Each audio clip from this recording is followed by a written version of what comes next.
माहूर शहरात पंतप्रधान आवास योजनेअंतर्गत 1367 घरकुलांना 2017 मध्ये मंजुरी मिळाली। घरकुलांचा लाभ मिळाल्याने लाभार्थींनी घरकुलाच्या कामाला देखील सुरुवात केली। 1367 पैकी 800 घरकुल लाभार्थ्यांनी घरकुलांची कामे पूर्ण केली आहेत। दरम्यान घरकुल लाभार्थ्यांची घरकुलाचे काम पूर्ण करण्यासाठी कर्ज काढले होते। या लाभार्थ्यांना 2 हप्ते देखील मिळाले, परंतु तिसरा आणि शेवटचा हप्ता अजून मिळाला नाहीये। त्यामुळे हे घरकुल लाभार्थी कर्जबाजारी झाले आहेत। मागील 6 वर्षापासून हे लाभार्थी माहूर नगरपंचायतीकडे पाठपुरावा करत आहे, परंतु अद्याप 1,10,000 रुपयांचा तिसरा हप्ता मिळाला नसल्याने हे लाभार्थी कर्जबाजारी झाले आहेत।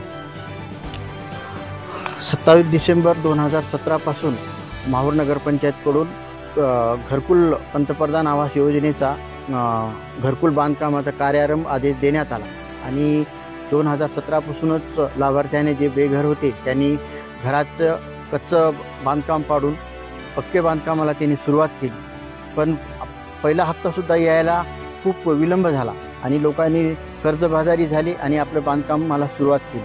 जेव्हा 50% बांधकाम झालं तेव्हा पहिला हप्ता लाभार्थ्याच्या खात्यात पडल्यामुळे आता जनतेला वाटलं, लाभार्थ्यांना वाटलं की आता लवकर पैसे जमा होतील, या उद्देशाने त्यांनी मग पूर्ण बांधकाम करण्यास सुरुवात केली। लोकांकडून व्याजाने पैसे घेतले आणि बांधकाम पूर्ण केलं। त्या बांधकाम पूर्ण होऊन आज 6 वर्षे, 5 वर्षाचे, 3 वर्ष झाले लाभार्थ्याचे, पण आजपर्यंत कोणाचे तिसरा हप्ता पडायला पाहिजे ते पडला नाही। शेवटचा जे 1,10,000 असतो हप्ता, ते सुद्धा आज 5 ते 6 वर्षापासून आत्तापर्यंत माहूर शहरातील लाभार्थ्याच्या खात्यात जमा झाल्या नाही।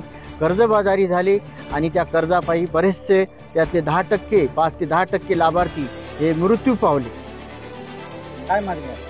आमची मागणी एवढंच की सरकारने यांच्याकडे लक्ष द्यावे आणि लवकर त्यांना त्यांचे जे हक्काचे जे पैसे आहेत, ज्यांनी बांधकाम पूर्ण केलेले आहेत, ते 1103 पैकी 800 लाभार्थ्यांनी बांधकाम पूर्ण केलेत, त्यांच्या खात्यात लवकरात लवकर पैसे जमा करावं आणि त्यांच्यावरचे जे आत्महत्या किंवा टेन्शनमध्ये जे मरत आहेत ते त्याचं कुठेतरी थांबवावं, ही सरकारला विनंती।